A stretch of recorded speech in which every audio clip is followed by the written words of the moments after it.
बिस्मिल्लाहिर्रहमानिर्रहीम। अस्सलामुअलैकुम dear students, I am professor Waqar Ali. आज हम lecture number 11 chapter number 7 database fundamentals में से कुछ एग्जांपल्स सॉल्व करेंगे और वो एग्जांपल्स बेसिकली किसकी होंगी? एंटिटी रिलेशनशिप डायग्राम्स की। वो एग्जांपल्स हम डिफरेंट सिनेरियोस की लेंगे और उनको सबसे पहले देखेंगे कि उनमें एंटिटीज क्या क्या हैं, उनके एट्रीब्यूट्स क्या क्या हैं और फिर उनकी जो डिफरेंट एंटिटीज हैं उनके दरमियान आपस में रिलेशनशिप क्या क्या हैं। ठीक है, ये सारी चीजें हम डिस्कस करेंगे one by one.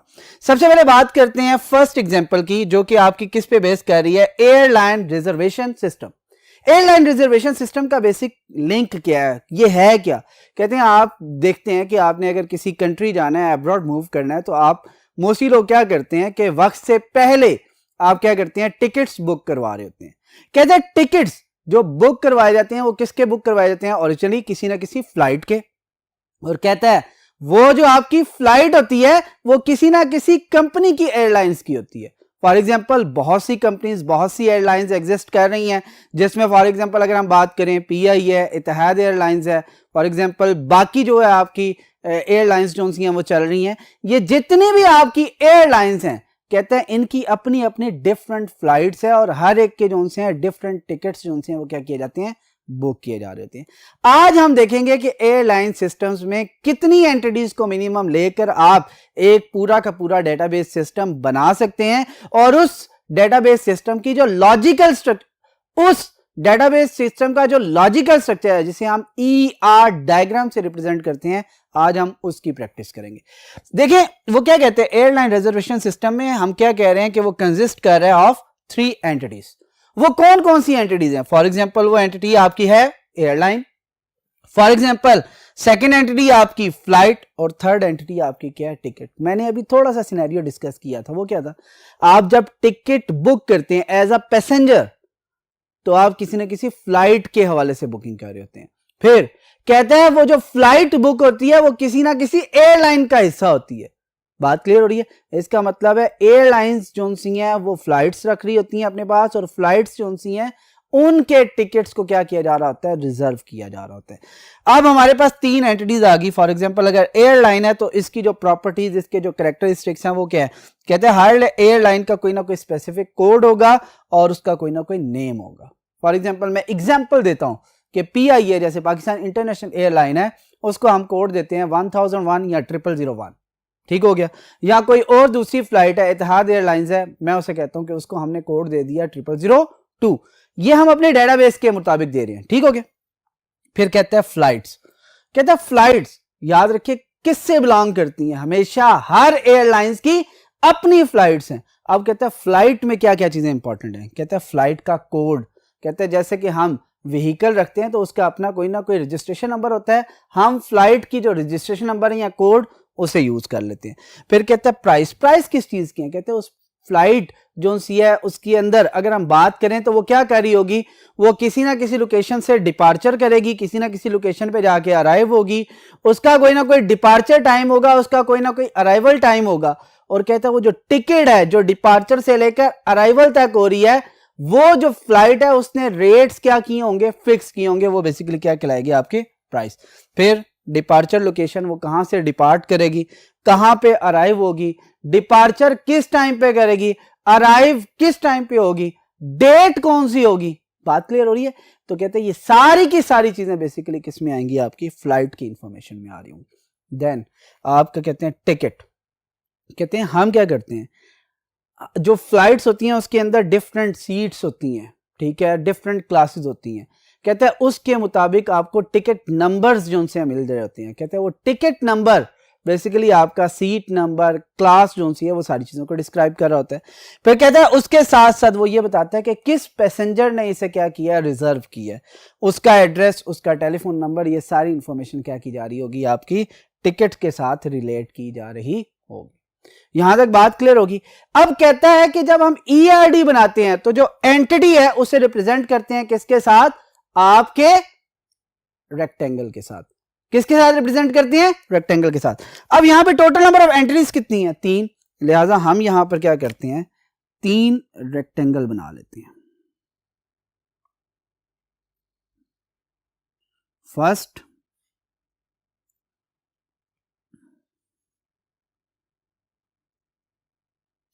Second,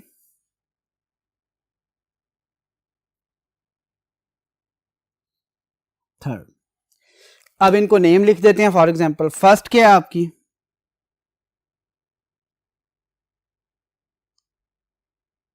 airline. मैंने क्या कहा था, हमने जब सिंबल्स ईआर के डिस्कस किए थे तो कहा था जो नेम ऑफ द एंटिटी होता है ये कहां लिखते हैं, विद इन अ रेक्टेंगल। और विद इन अ रेक्टेंगल कोशिश क्या करनी चाहिए, रिकमेंडेशन क्या है कि जो एंटिटी का नेम है वो कैसे लिखना है आपने, कैपिटल लेटर्स के। एयरलाइन, यहां पे आपका क्या आ गया, फॉर एग्जांपल फ्लाइट। और थर्ड वन आपका क्या आ गया, टिकट। यहां तक बात क्लियर होगी। अब जरा देखना है कि इनके दरमियान रिलेशनशिप क्या है। बात क्लियर हो रही। एट्रीब्यूट्स तो मैं बता चुका हूं। एट्रीब्यूट्स आप क्या कर सकते हैं, इनके साथ लिंक कर सकते हैं ताकि आपकी ईआर कंप्लीट बने। पहले मैं इनके दरमियान रिलेशनशिप कर लेता हूं, फिर आपको एट्रीब्यूट बना के एक कंप्लीट ईआर आपको बना के दिखाऊंगा। फॉर एग्जांपल कहते हैं एयरलाइन हैज फ्लाइट्स, इसका मतलब है इनके दरमियान रिलेशनशिप कौन सा होगा, हैज का। Interline has flights. बात क्लियर होगी। सेम इसी तरह क्या कहता है आपका, हर फ्लाइट्स के अंदर भी आपके पास क्या होंगे, फ्लाइट्स हैज टिकट्स। बात क्लियर होगी, यहां तक कोई इश्यू तो नहीं है ना। अब जरा ये डिस्कस करें कि ये रिलेशनशिप कैसा है। फॉर एग्जांपल क्या एक एयरलाइन की एक ही फ्लाइट होगी या एक से ज्यादा होगी। कहता है एक airline, one airline has many flights. इसका मतलब है यहां पर हम इसे सिंबल मैनी का रिप्रेजेंट कर देंगे। बात क्लियर होगी यहां तक। But one flight belongs to one airline, ये भी ठीक हो गया। इसका मतलब है एयरलाइन और फ्लाइट के दरमियान जो आपका रिलेशनशिप है वो क्या है, वन टू मैनी का। अब आगे चलते हैं। कहता है one flight has many tickets but one ticket belongs to one flight. इसका मतलब है फ्लाइट और टिकट के दरमियान भी जो आपका रिलेशनशिप है ये क्या बन गया आपका, वन टू मैनी का। अब देखिए दो चीजें हमने डिस्कस कर ली, एंटिटीज कौन कौन सी थी, फिर उनके दरमियान हमने देखा कि रिलेशनशिप कैसा है, फिर हमने उनके दरमियान रिलेशनशिप डेवलप किया। मैंने कहा जी एयरलाइन और फ्लाइट के दरमियान हैज का रिलेशन है, फ्लाइट और टिकट के दरमियान भी हैज का रिलेशन है। बात क्लियर। फिर इसके बाद हमने क्या डिस्कशन की, हमने कहा कि जी एक एयरलाइन की मल्टीपल फ्लाइट्स हो सकती है, लेकिन एक फ्लाइट कहां से बिलोंग करेगी, किसी एक एयरलाइन से। ऐसा पॉसिबल नहीं है कि एक फ्लाइट जो सी है वो इतिहाद एयरवेज वाले भी चला रहे हैं, वो पीआईए वाले भी चला रहे हैं, या कोई और जो सी कंपनी है या कोई और एयरलाइन है वो भी चला रही है, लिहाजा एक ही होगी। फ्लाइट जो एक है कहते हैं उसके टिकट्स जो से होंगे वो क्या होंगे, डिफरेंट होंगे, मैनी होंगे। लेकिन जो एक टिकट है वो किसी एक फ्लाइट से बिलोंग कर रहा होगा। ऐसा नहीं है कि एक फ्लाइट मिस हुई है तो चलें इसकी जगह हम दूसरी किसी फ्लाइट पे सफर कर लें, ऐसा पॉसिबल नहीं है। कहते हैं ये अभी तक हमारे पास सिर्फ एंटिटीज और उनके दरमियान रिलेशनशिप को रिप्रेजेंट कर रहा है ये भी एक फुल फ्लेज ही ईआर, लेकिन इसके अंदर अभी तक हमने क्या किया है, एट्रीब्यूट्स को डिस्प्ले नहीं किया। कहते हैं कंप्लीट ईआर डायग्राम के अंदर आपके एंटिटीज भी होती हैं, आपके एट्रीब्यूट्स भी होते हैं, और आपके जो एंटिटीज के दरमियान रिलेशनशिप है वो भी रिप्रेजेंट किए जा रहे होते हैं। यहां पर एंटिटीज भी आ गई हैं, यहां पर आपके रिलेशनशिप भी आ गए हैं, सिर्फ अभी मिस क्या है वो है आपके एट्रीब्यूट्स। किस तरह आप रिप्रेजेंट करेंगे, कहते हैं आप जितने भी आपके हैं एट्रीब्यूट्स उनके लिए आप एलिप्स यूज करेंगे। एलिप्स के लिए फॉर एग्जांपल पहला क्या है, एयर कोड, और एयर कोड आपका एज अ प्राइमरी की एक्ट होगा तो इसे अंडरलाइन कर दें। दूसरा क्या है, फॉर एग्जांपल इसके एट्रीब्यूट उसे भी लिख लें, फॉर एग्जांपल एयर नेम, यानी कि एयरलाइन का नेम होगा कोई। यहां तक बात क्लियर होगी। सेम इसी तरह अभी मैं फ्लाइट्स के सारे नहीं लगाऊंगा, दो तीन लगा दूंगा ताकि आपको अंदाजा हो जाए। फॉर एग्जांपल यहां पे क्या लिखा होगा, फ्लाइट कोड, और इसको भी आप क्या कर दें, अंडरलाइन कर दें। इसे थोड़ा बड़ा कर लेता हूँ, या एफ कोड लिख देता हूँ इसे ज़रा। फ्लाइट की जगह मैं क्या लिख रहा हूँ, एफ कोड, और इसे क्या किया, अंडरलाइन, यानी कि फ्लाइट कोड को। फिर दूसरा मैं लिख देता हूँ फॉर एग्जांपल प्राइस। ठीक है, इसके अलावा जितने भी आपके एट्रीब्यूट्स हैं उनको इसके साथ लिंक करना जरूरी है। स्पेस का मैं इस वजह से मैंने क्या किया, स्क्वीज किया। मैंने कहा हर एक एंटिटी के एट्रीब्यूट उसके साथ लाजमी क्या करने हैं, लिंक करने। और लास्ट में आपका ये फॉर एग्जांपल आपका क्या आएगा, टिकट नंबर, ये आपका यूनिक होगा। और इसके साथ मैं लिख देता हूं ये जो टिकट का पैसेंजर है वो कौन है। बात क्लियर होगी। कहता है अब ये जो डायग्राम है जिसके अंदर आपके पास उस एंटिटी के साथ साथ उसके एट्रीब्यूट्स और डिफरेंट एंटिटी और डिफरेंट एंटिटीज के दरमियान जो रिलेशनशिप है वो भी डेवलप कर लिया गया है। तो ये जो आपकी ईआर डायग्राम है ये कंप्लीट एयरलाइन रिजर्वेशन सिस्टम की ईआर डायग्राम।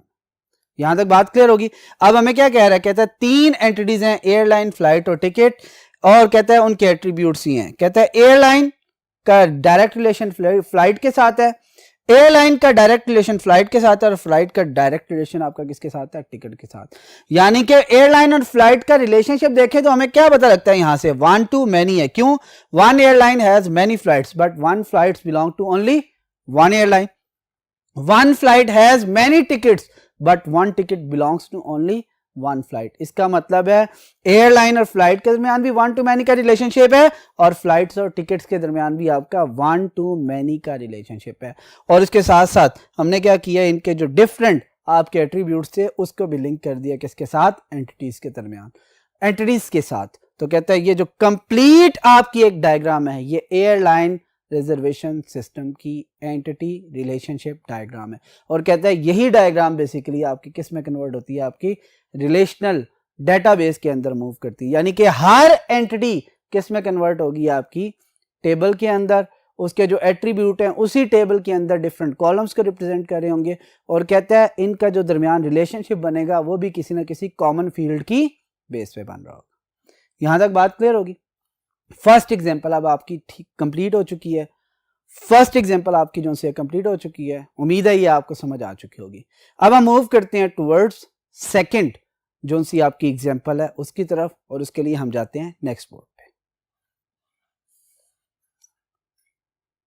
जी डियर स्टूडेंट्स, अब हम बात करेंगे सेकंड एग्जांपल्स की। और सेकंड एग्जांपल किससे रिलेटेड है, और सेकंड एग्जांपल किससे रिलेटेड है, कॉलेज मैनेजमेंट सिस्टम। यानी कि कॉलेज के हवाले से कॉलेज को मैनेज करना है। तो अगर हम जरा गौर करें तो हमारे कॉलेज में मोस्टली किसका ताल्लुक होता है, स्टूडेंट्स का, टीचर का। टीचर कोई ना कोई कोर्स टीच करते हैं स्टूडेंट को, और स्टूडेंट उसके अगेंस्ट कोई ना कोई फी पे कर रहे होते हैं। ब्रॉड माइंडेड अगर हम देखें, ब्रॉडली अगर हम इसे देखें तो यही 4 एंटिटीज हमें नजर आ रही होती है। यानी कि स्टूडेंट होगा, टीचर होगा, कोर्स होगा और फी होगी। बात क्लियर होगी। अब जरा इनके देखें एट्रीब्यूट क्या क्या है। फॉर एग्जांपल स्टूडेंट के एट्रीब्यूट्स में आपके पास आता है स्टूडेंट आईडी, इसके बाद आता है सीएनआईसी नंबर। आजकल अगर सीएनआईसी नंबर नहीं है, अगर आपका सीएनआईसी नहीं बना हुआ तो फिर क्या करेंगे, उसकी जगह बेफॉर्म नंबर जो है आपका वो भी सीएनआईसी के तौर पर इस्तेमाल किया जा रहा होता है। Then name, father name, address, date of birth. ठीक है, ये सारे के सारे जो से आपके क्या हैं, एट्रीब्यूट्स हैं, कैरेक्टरिस्टिक्स हैं किसके, स्टूडेंट के। उसके बाद आप देखिए टीचर का क्या होगा, कोई ना कोई उसकी आईडी होगी, उसका नेम होगा, उसकी कोई ना कोई स्पेशलाइजेशन होगी, और उसने जब ज्वाइन किया तो उसकी कोई ना कोई ज्वाइनिंग डेट होगी। फिर कोर्स, कहता है कोर्स में 2 चीजें यहाँ आ रही होंगी, कोर्स की आईडी और कोर्स का नेम। और कहता है लास्ट में फी बड़ी इंपॉर्टेंट है। इसमें क्या होगा, कोई ना कोई वाउचर जो आपको दिया जा रहा है उसकी कोई ना कोई आईडी होगी। फिर कहता है कि उसका ऊपर यह भी लिखा होगा कि कौन सी इंस्टॉलमेंट नंबर है, उस फी की अमाउंट होगी, फिर उसकी कोई ना कोई इशू डेट, और उसके साथ साथ आपकी ड्यू डेट होगी, और कुछ सरचार्जेस होंगे। सरचार्ज का क्या मतलब है कि आपके फाइन वगैरह। फॉर एग्जांपल आपकी फी डिले हुई है, सरचार्ज का क्या मतलब है कि आपकी फी जो सी है लेट हो गई है, तो हमने क्या किया होता है, अक्सर चालान के ऊपर लिखा होता है कि जी आफ्टर ड्यू डेट आपका ये फाइन होगा, या बिफोर या within a due date आपकी ये अमाउंट होगी, और आफ्टर ड्यू डेट ये अमाउंट होगी। कहते हैं वो बेसिकली क्या होते हैं, सरचार्जेस कहलाते हैं। यहाँ तक बात क्लियर होगी।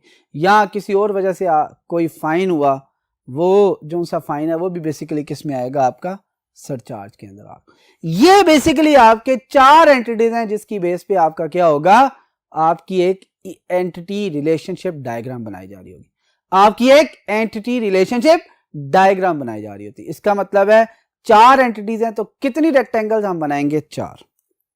अब वो 4 हम यहां पे देखते हैं। For example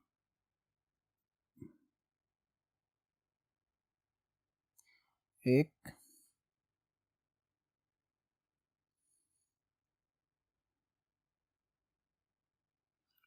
2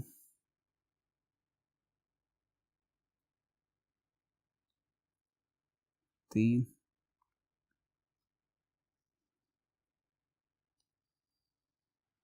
4। बात क्लियर होगी, कोई इशू तो नहीं है। सीक्वेंस इसका बड़ा इंपॉर्टेंट है। अब जरा गौर करें, स्टूडेंट क्या कर रहा होता है, कोर्स पढ़ रहा होता है। उस कोर्स को टीच कौन कर रहा होता है, टीचर। और फी कौन पे कर रहा है, स्टूडेंट। बात क्लियर हुई, दोबारा बता रहा हूं। Fee paid by student, student study course and course is teach bye a teacher. यानी कि इसकी तरतीब कुछ यूं होगी, फी, सॉरी इसको कैपिटलाइज कर दें, फी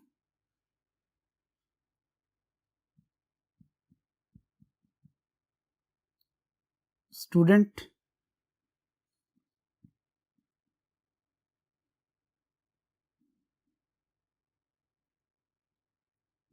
कोर्स, और यहां पे क्या आ जाएगा,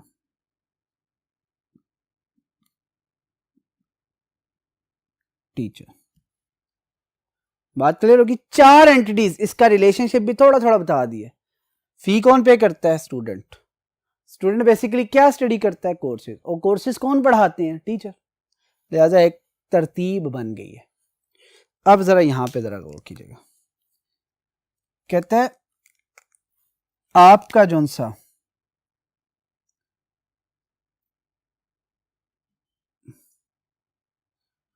फी और स्टूडेंट के दरमियान जो रिलेशनशिप बन रहा होगा वो क्या होगा,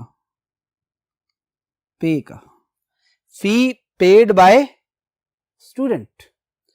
स्टूडेंट और कोर्स का जो रिलेशनशिप है वो क्या होगा, स्टडी का। यानी कि स्टूडेंट स्टडी कोर्सेस या कोर्स, और इसके बाद आपका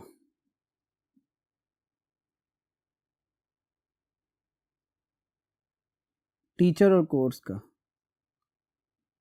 टीचर टीच कोर्सेज या courses teach bye a teacher.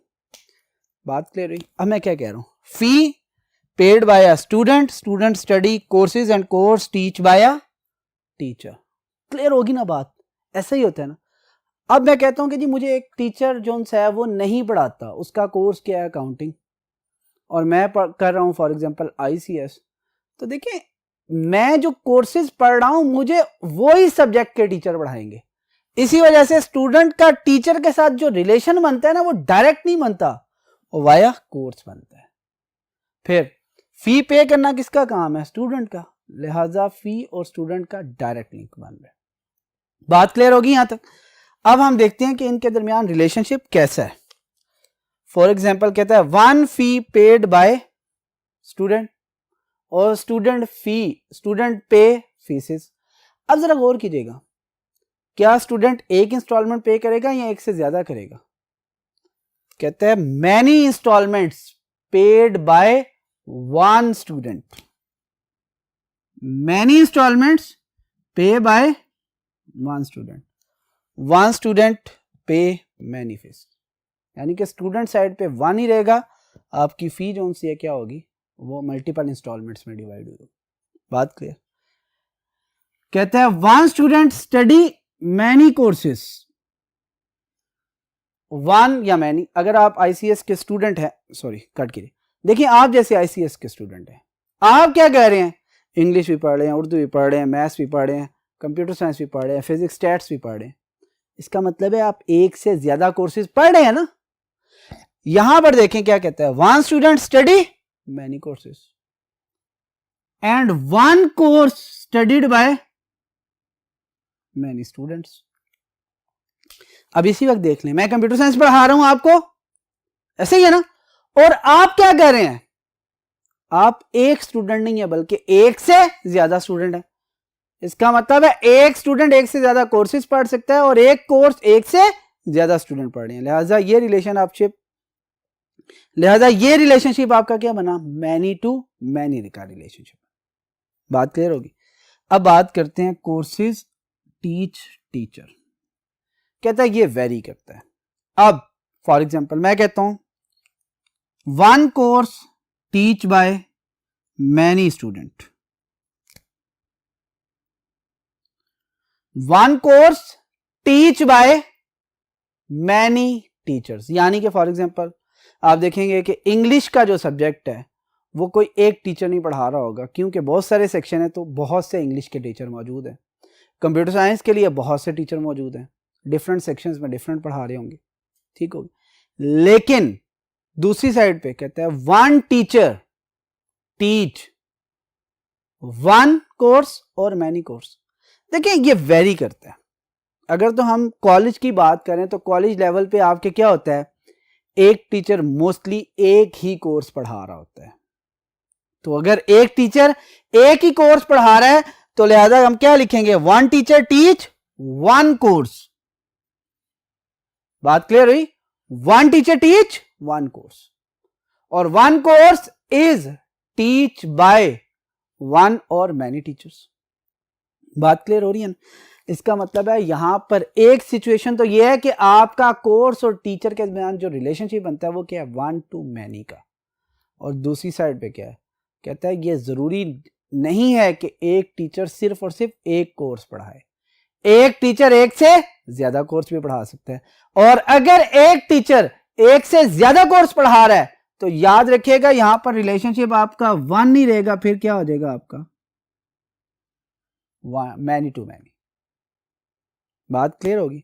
यहां से अब हमें पता चला कि जो फी हम पे करते हैं वो कौन करता है, स्टूडेंट। और स्टूडेंट जो से क्या करते हैं, स्टडी करते हैं कोर्स जो कि टीच कर रहा होता है आपका टीचर। कहता है फी और स्टूडेंट के दरमियान वन टू मैनी का रिलेशनशिप है, स्टूडेंट और कोर्स के दरमियान मैनी टू मैनी का रिलेशनशिप है। इसी तरह आपके जो कोर्स और टीचर के दरमियान है, ये दो डिफरेंट टाइप्स के रिलेशनशिप बन सकते हैं। अगर तो ये रिस्ट्रिक्शन है कि एक टीचर एक ही कोर्स पढ़ाएगा तो फिर वन टू मैनी का बन जाएगा, और अगर ये रिस्ट्रिक्शन नहीं है कि एक टीचर एक ही कोर्स पढ़ाएगा तो फिर ये रिलेशनशिप मैनी टू मैनी का बन जाएगा।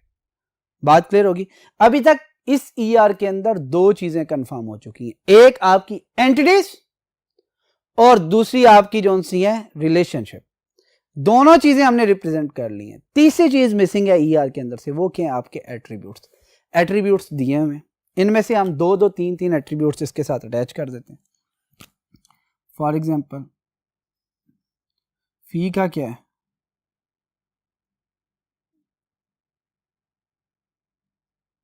वाउचर आईडी, ये प्राइमरी की है, इसे अंडरलाइन करें। और फॉर एग्जांपल इसमें हम देख लेते हैं फी अमाउंट। यहां तक बात क्लियर होगी। फिर बात करते हैं स्टूडेंट।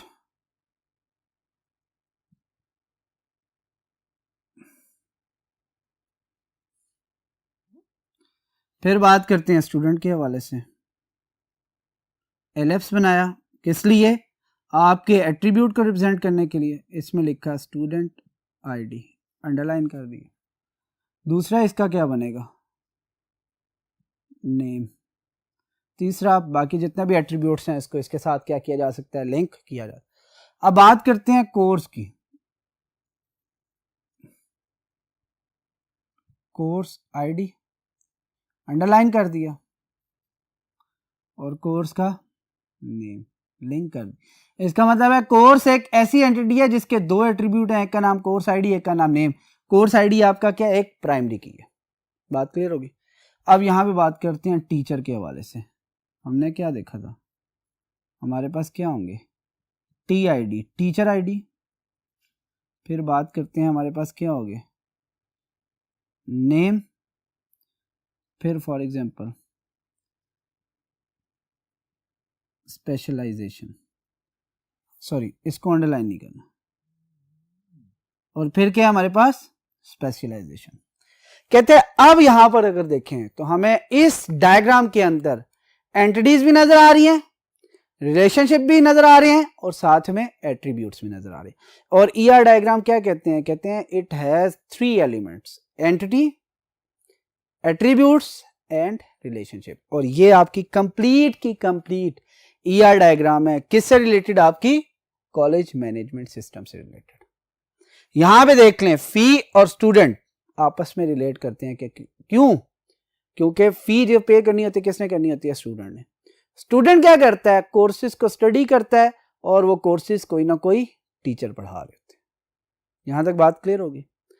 आज का जो टॉपिक था बेसिकली वो ईआर डायग्राम की एग्जांपल से रिलेटेड था, जिसमें हमने 2 डायग्राम्स डिस्कस किए, एक एयरलाइन रिजर्वेशन सिस्टम की और दूसरी आपकी कौन सी है, कॉलेज मैनेजमेंट सिस्टम की। इस तरह की और भी बहुत सी एग्जांपल्स जो सी आप सॉल्व कर सकते हैं, देख सकते हैं, बुक्स में जो मौजूद है उनको भी स्टडी कर सकते हैं, ताकि आपको ज्यादा डीप अंडरस्टैंडिंग इसकी हो सके। उम्मीद है कि यहां तक का जो टॉपिक है वो आपको समझ आया होगा। इंशाल्लाह नेक्स्ट लेक्चर में आपसे फिर मुलाकात होगी। अल्लाह हाफिज।